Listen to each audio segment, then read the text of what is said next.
देख रहे हैं अपना बिहार। मैं हूं आपके साथ विभा उपाध्याय। बुलेटिन की शुरुआत इस वक्त बड़ी खबर के साथ। खबर औरंगाबाद से, जहां डीडीयू गया रेलखंड पर स्थित फेसर रेलवे स्टेशन के पश्चिमी कैबिन के पास एक मालगाड़ी की 3 बोगियां पटरी से उतर गई हैं। घटना उस वक्त हुई जब ट्रेन लूप लाइन पर जाने के लिए ट्रैक को बदल रही थी। गनीमत ये रही कि इस हादसे से मुख्य लाइन पर ट्रेनों के परिचालन पर कोई प्रभाव नहीं पड़ा। सूचना मिलते ही तकनीकी कर्मियों की तरफ से टीम मौके पर पहुंचकर कड़ी मशक्कत के बाद बोगियों को वापस पटरी पर लादने की कोशिश में जुट जाती है। और ये तस्वीर इस वक्त आपके टीवी स्क्रीन पर, जहां पर ट्रेनों के परिचालन पर हालांकि इस हादसे का कोई असर नहीं पड़ा है। बताया जा रहा है कि लूप लाइन पर ये 3 बोगियां जो हैं मालगाड़ी की, वो डिरेल होती हैं। और संवाददाता संजय सिन्हा हमारे साथ इस वक्त जुड़े हुए हैं ज्यादा जानकारी के साथ। संजय, चूंकि लूप लाइन पर ये हादसा हुआ था, 3 बोगियां डिरेल हुई थी, तो क्या अब इस लूप लाइन पर भी सामान्य चीजें हो चुकी हैं?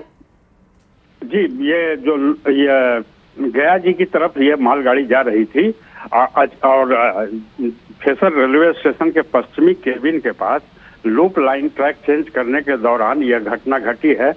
लेकिन चूंकि ट्रेन की जो मालगाड़ी थी उसकी अंतिम 3 बोगियां पटरी से उतर गई थी, जिसे रेल कर्मियों ने, जो मेंटेनेंस कर्मी है, उन लोगों ने मिलकर के बोगी को पटरी पर ला खड़ा कर दिया। उसके बाद जो इस घटना की वजह से ट्रैक में जो खामियां आई थी उसको भी दूर कर लिया गया है। स्थिति बिल्कुल अब सामान्य हो चुकी है। वजह क्या बताई जा रही है संजय इस पूरे हादसे के पीछे, कि आखिर ऐसा क्या हुआ जिस वजह से ये बोगियां डिरेल हो गई?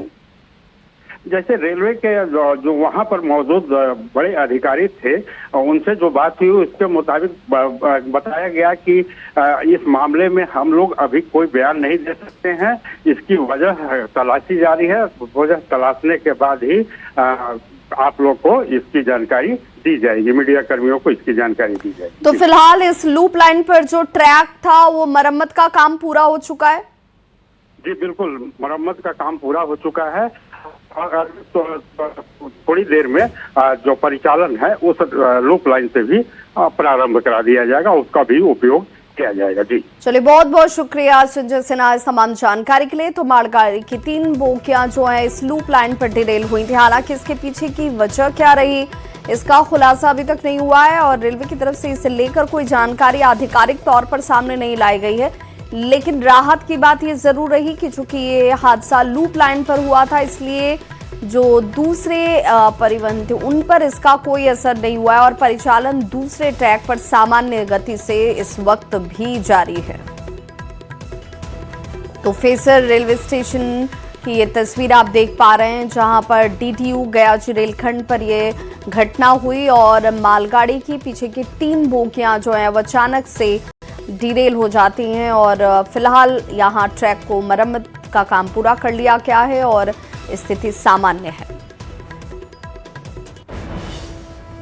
खबर मुजफ्फरपुर से, जहां वंदे भारत एक्सप्रेस पर पत्थरबाजी का मामला सामने आया। कांटी मुजफ्फरपुर रेलखंड पर रील बनाने के दौरान कुछ नाबालिग ने पत्थरबाजी शुरू कर दी, जिसमें 3 बोगियों के शीशे जो हैं वो आंशिक रूप से क्षतिग्रस्त हुए हैं। घटना के बाद इसकी सूचना आरपीएफ को दी गई, जिसके बाद आरपीएफ मौके पर 3 नाबालिगों से पूछताछ कर रही है और आगे की कार्रवाई में जुट चुकी है। बताया जा रहा है कि रेल एसपी ने यह भी कहा है कि वंदे भारत एक्सप्रेस जो कि नरकटियागंज से मुजफ्फरपुर की तरफ आ रही थी, उस पर वहां खेल रहे कुछ लड़कों ने पत्थर चलाया और इससे लेकर आरपीएफ ने त्वरित कार्रवाई करते हुए इन तीनों लड़कों को हिरासत में लिया है और उनसे पूछताछ कर रही है।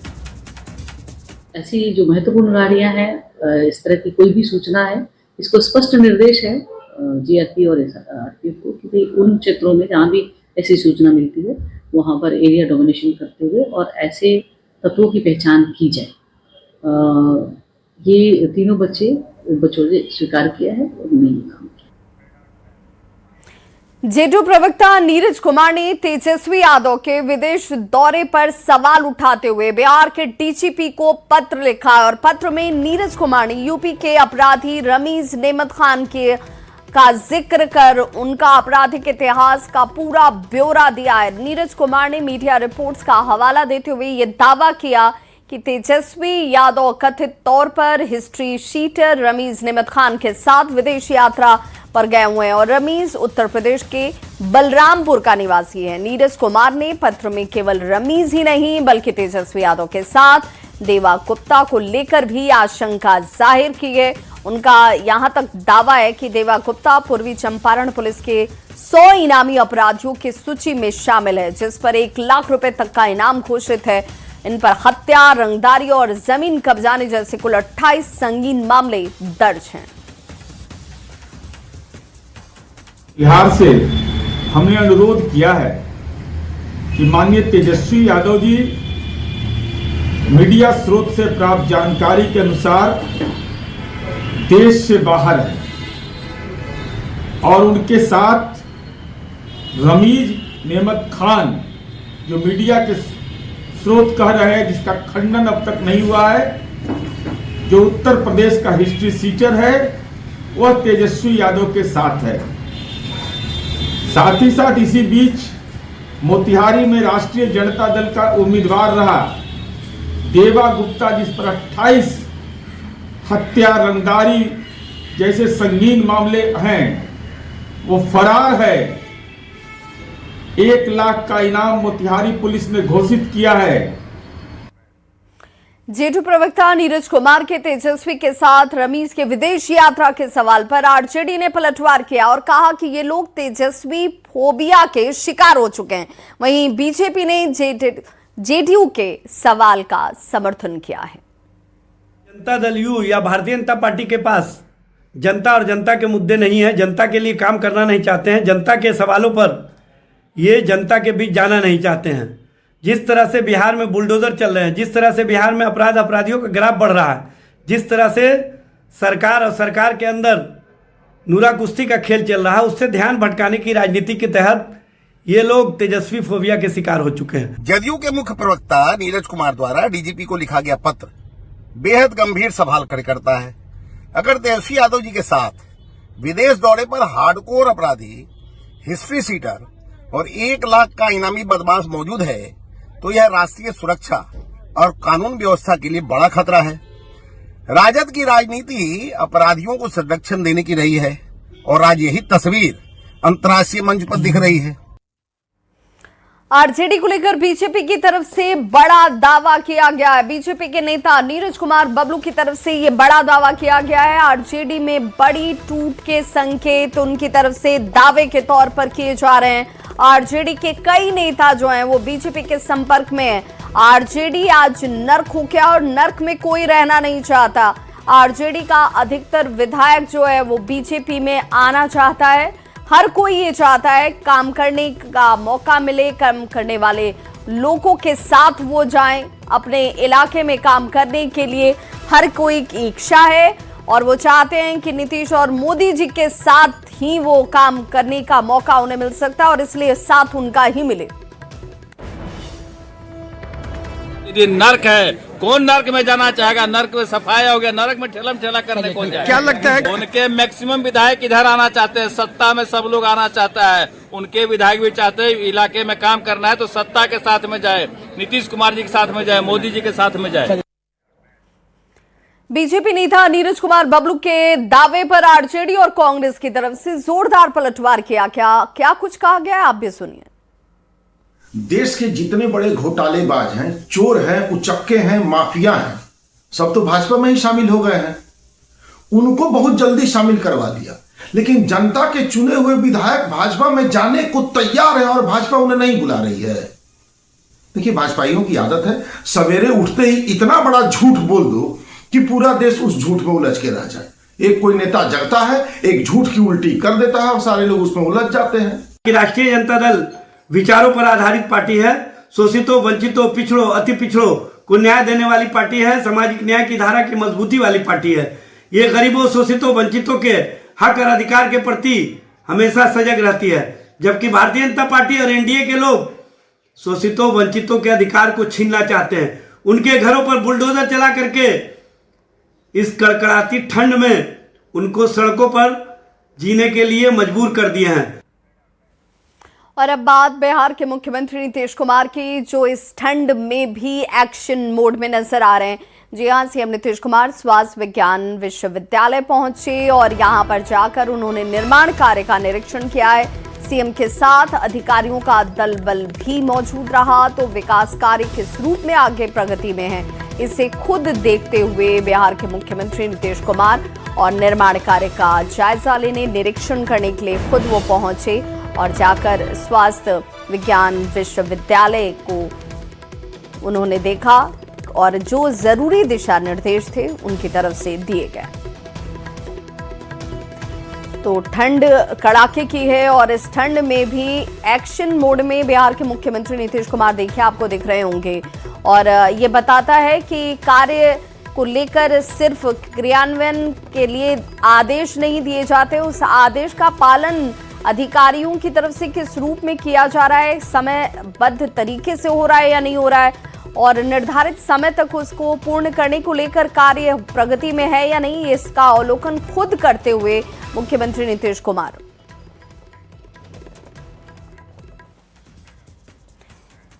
भारतीय क्रिकेट के पूर्व खिलाड़ी वीरेंद्र सहवाग पटना में उप मुख्यमंत्री सम्राट चौधरी के आवास पर पहुंचे, जहां उन्होंने सम्राट चौधरी से मुलाकात की। वीरेंद्र सहवाग का पारंपरिक तरीके से यहां स्वागत किया गया। सम्राट चौधरी ने मुलाकात को लेकर सोशल मीडिया पर पोस्ट भी किया है। ये तस्वीर इस वक्त आपके टीवी स्क्रीन पर भी, जहां पर वीरेंद्र सहवाग पहुंचे पटना और जाकर डिप्टी सीएम सम्राट चौधरी से मुलाकात की। और देखिए मुलाकात की ये तस्वीरें, जहां सरकारी आवास पर ये मुलाकात होती है और इस मुलाकात को लेकर के जो तस्वीर सामने आई है, बताया जा रहा है कि यहां पर वीरेंद्र सहवाग का पारंपरिक तरीके से स्वागत किया गया।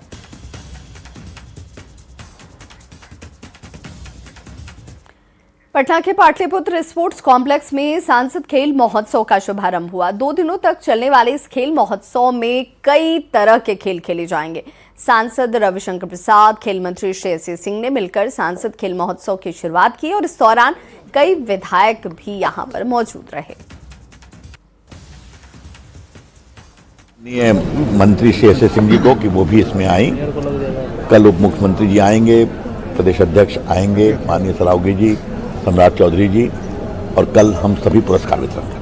हम लोगों को फिट इंडिया मूवमेंट, खेलो इंडिया मूवमेंट के माध्यम से पूरे भारत भर, गांव-गांव, घर-घर लोगों को खेल के प्रति जागरूक करने का काम किया। सिर्फ खेल एक माध्यम बने कि हम ओलंपिक तक चले जाए, सिर्फ यही नहीं बल्कि साथ साथ एक हेल्दी माइंड रिजाइड्स इन हेल्दी बॉडी का संदेश भी दिया और रिक्रिएशनली स्पोर्ट्स को बढ़ावा दिया। वहीं दूसरी तरफ अगर एडमिनिस्ट्रेटिवली बात करें तो प्रत्येक सांसद को प्रोत्साहित किया कि अपने अपने लोकसभा क्षेत्र में जाके इस तरह का सांसद खेल महोत्सव करने का काम करें। आज सभी सांसदों ने अपने अपने लोकसभा क्षेत्र में इसका आयोजन किया है। कैमूर पुलिस ने शातिर सूदखोर को गिरफ्तार कर लिया। इसके पास से 245 ब्लैंक चेक, 39 जमीन के डिड, 1,70,000 रुपए कैश और 1,754 किलोग्राम चांदी को बरामद किया गया है। गिरफ्तार आरोपी कुदरा थाना क्षेत्र का लक्ष्मण शाह बताया जा रहा है, जिस पर लोगों से 5 गुना ज्यादा ब्याज वसूलने का आरोप है। और ये तस्वीर आपके सामने देखिए, ये शातिर सूदखोर जो है वो इस वक्त पुलिस की गिरफ्त में है, क्योंकि ये लोगों से उनकी कमजोरी का, कह लीजिए उनकी परेशानी का फायदा उठाकर 5 गुना ज्यादा सूद पर पैसे देने का काम कर रहा था, उनका शोषण कर रहा था। उन्होंने पूछा कि जब आधा लगभग काफ़ी पैसा हम दे चुके हैं और बाकी हमारा लगभग 94-95 हज़ार रुपये बचा है, तो बोले वो तो मूल है, बाकी सूद का पैसा है। रुपया इतना देने में असमर्थ थे और एक्सटॉर्शन की स्थिति थी, उनके साथ डरा धमका रहे थे कि पूरा पैसा आपको देना पड़ेगा। उन्होंने इसकी शिकायत की। उस शिकायत पर पुलिस ने त्वरित कार्रवाई की। खबर नवादा से, जहां इन दिनों नील गाय का आतंक देखा जा रहा है। नील गाय किसानों की मेहनत को बर्बाद कर दे रहे हैं और यही वजह है कि किसानों को भारी नुकसान उठाना पड़ रहा है। महुली पंचायत में नील गाय ने फसल को बड़ा नुकसान पहुंचाया। लगभग सैकड़ों की संख्या में ये नील गाय इलाके में घूम रही हैं और कई बीघे फसल को नीलगायों ने बर्बाद कर दिया है। इसी को देखते हुए किसानों ने वन विभाग की टीम को इसकी सूचना दी। वन विभाग की टीम ट्रेंड शूटर को बुलाकर अब नील गाय को मारने का काम शुरू कर चुकी है। महुली पंचायत में कुल 25 नील गायों को मारा गया और फिर उन्हें वहीं दफनाया गया।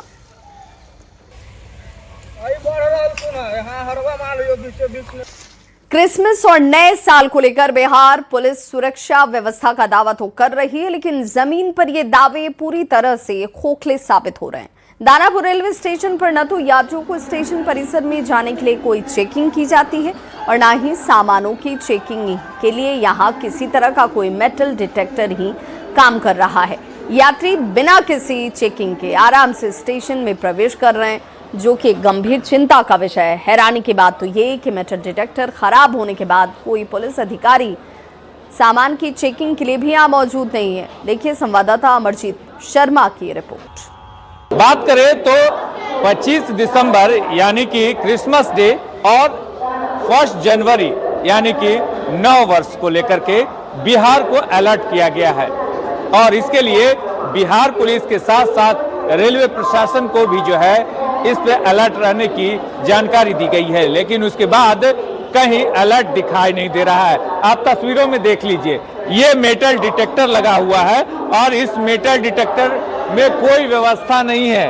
अगर इसे पार करेंगे तो भी किसी तरह का कोई दिक्कत नहीं, अगर किसी भी चीज लेके जाएं तो आप पार हो सकते हैं। ये एक नहीं बल्कि यहाँ दो लगे हुए हैं, दूसरा यहाँ पर है और ये दूसरी भी जो है खराब है, जबकि जो है यहाँ इसे चालू होना चाहिए था। क्या सुरक्षा के इंतजाम कहीं किए गए हैं? नहीं, अभी तक तो नहीं।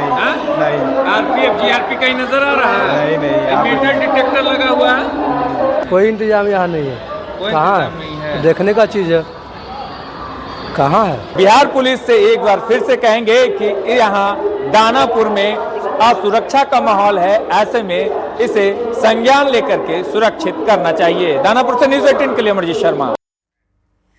तो बागेश्वर धाम के पीठाधीश्वर धीरेन्द्र कृष्ण शास्त्री ने बांग्लादेश में हिंदुओं पर हो रहे कथित हमलों और मौजूदा हालातों को लेकर बड़ा और सख्त बयान दिया है। अपनी कथा के दौरान उन्होंने हिंदू समाज की सुरक्षा और एकता को लेकर गहरी चिंता जाहिर की। कथा मंच से भक्तों को संबोधित करते हुए धीरेन्द्र शास्त्री ने भावुक अपील की। उन्होंने कहा कि मैं हाथ जोड़कर प्रार्थना करता हूं कि आप अपने बच्चों को व्यापार और धन दौलत दें या न दें, लेकिन उनमें सनातन संस्कार जरूर पैदा करें। बिना संस्कारों के आने वाली पीढ़ी अपनी संस्कृति की रक्षा नहीं कर पाएगी। उनका कहना था कि संस्कार ही समाज की असली ताकत होते हैं और यही सनातन धर्म की रक्षा का आधार भी है। बांग्लादेश में परसों हिंदू को जिंदा सड़क पे जलाया, चौराहे पर, बांग्लादेश में। क्यों जलाया? क्योंकि वो हिंदू था। यदि तुम आज नहीं जगे तुम भी भारत में जलाए जाओगे। इसलिए हमारी प्रार्थना है, तुम अपने बच्चों को कार, व्यापार देकर मरो या ना मरो, संस्कार देकर मरना। संस्कार रहेंगे तो तुम्हारे बच्चे कार, व्यापार सब खरीद लेंगे, पर संस्कार नहीं रहेंगे ना, हिंदुत्व नहीं रहेगा ना, हिंदुस्तान की संस्कृति नष्ट हो जाएगी। हमारी एक ही चिंता है, हिंदू एक हो, हिंदू एकजुट हो, भारत हिंदू राष्ट्र। बांग्लादेश में हुए उपद्रव को लेकर किशनगंज बीएसएफ हेडक्वार्टर के अधीन पश्चिम बंगाल से सटे हुए सभी बांग्लादेशी बॉर्डर पर जवानों को अलर्ट कर दिया गया है। बॉर्डर पर देखिए लगातार पेट्रोलिंग हो रही है और संदिग्धों पर नजर रखी जा रही है।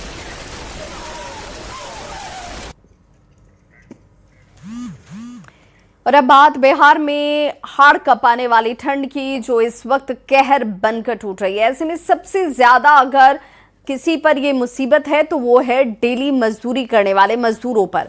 मुंगेर के जमालपुर में हर दिन काम की तलाश में आने वाले मजदूर इसी कड़ाके की ठंड में देखिए घर से बाहर निकलते हैं मजदूरी के लिए, और उनके लिए ये वक्त किसी परेशानी से कम नहीं है। उनका कहना है कि ठंड की वजह से उन्हें हर दिन काम तक नहीं मिलता, घर परिवार चलाने में परेशानी होती है। मजदूरों का ये भी कहना है कि वो हर दिन की तरह जमालपुर के अलग अलग चौक चौराहों पर इकट्ठा होते हैं, लेकिन हर दिन काम नहीं मिलता है। मजदूरों का ये भी मानना है, एक तो ठंड की मार और ऊपर से काम न मिलने से ज्यादा परेशानी बढ़ गई है।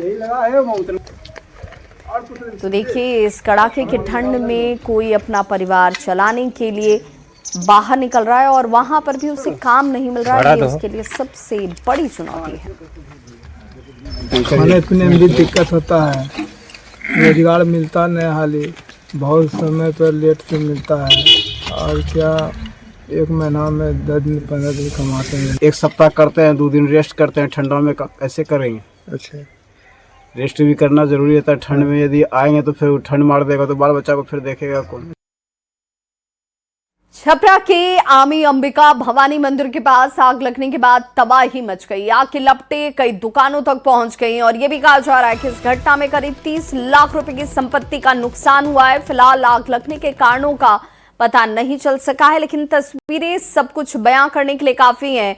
जहां तक आप देख पाएंगे वहां तक आग की लपटें नजर आएंगी और उनमें घिरे हुए दुकान दिखेंगे। एक एक करके आसपास की सभी दुकानों को इस आग ने अपनी चपेट में ले लिया और बताया जा रहा है कि तकरीबन 30 लाख की संपत्ति का नुकसान हुआ है। लेकिन आग क्यों लगी, किस वजह से लगी, ये अभी साफ नहीं हो पाया। पटना के गांधी मैदान में भारत के पूर्व प्रधानमंत्री अटल बिहारी वाजपेयी को लेकर कार्यक्रम हुआ। अटल विचार परिषद की तरफ से इस कार्यक्रम का नाम अटल रखा गया था और हमारे अटल नाम से इस कार्यक्रम का आयोजन हुआ। इस कार्यक्रम में दोनों उप मुख्यमंत्री सम्राट चौधरी और विजय सिन्हा के साथ साथ कई गणमान्य लोगों की मौजूदगी भी देखने को मिली। ये कभी भी थे, राजनेता भी थे और कठोर निर्णय लेने वाला कोई नेता इस देश में हुआ तो उसका नाम भी अटल बिहारी वाजपेयी था साथियों। और आप याद कीजिए, जब अटल जी प्रधानमंत्री थे, दुनिया के सभी देशों ने मना किया कि आप विस्फोट नहीं कर सकते। तो अपना बिहार के इस बुलेटिन में बस इतना ही, लेकिन न्यूज़ 18 बिहार झारखंड पर खबरों का सिलसिला लगातार जारी है।